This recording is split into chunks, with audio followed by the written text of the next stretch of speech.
mo? Pumudungog man. Ganiha ba? Dito may sa Jollibee. Gajalibe-jalibe, no? Bugay, no? Nakuhaan na pa ng ibalay di kurinte. Tao man ako, istorya ko, bugulbol, makadiha ay. Nga mo na, gilibre ka? Ako isang libre. Ganiha mang sweetheart. Sa sintro, nakita niya sa akong mga kabatch. Itawag sila. Itan sila nga, Tin, gwapa na lagi ka karon. Idugdungog ba ka nga, kurtahan na kay ka.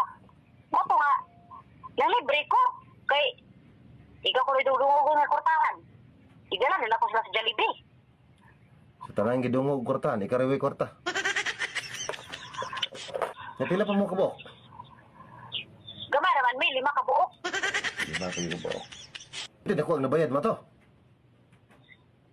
Uganda, naman kapin ako nabayad. Sa taon ka.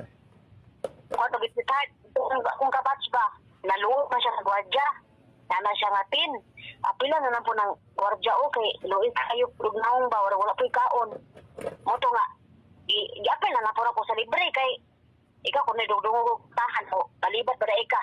Nanungagan na putang 800, gigilibre na po ng kwartya. Mga 1,000 gina ko ang nagasto kaniya. Gamay na. Makikikwarta, nang libre mo ka. Katubang igbalayad na ko sa kuryente. Ako lang pang gasto kay maiko mambugog ako ilibre gani hagod. Muna itong kwarta, ipadala na iba'y kuryente, no? Gilibre-libre, no, sa libe. Bahala ka rin, puput lang ka kuryente, eh. Maulawon, pati na mo si Tart, eh. Paulmang sa ako diya kwarta, kaya na makalkansya diya. Ana, imo na po ng tripingan akong alkansya, hinong muna ginagong tipidre para makatigom. Mamili ka. Ako ning ipinda ang wedding ring or imo na abli ng alkansya. Abrihan ako na, pero ilise. Ilisan ako na si Tart. Ihapit naman po maabot tong burial ni tatay sa St. Peter ba?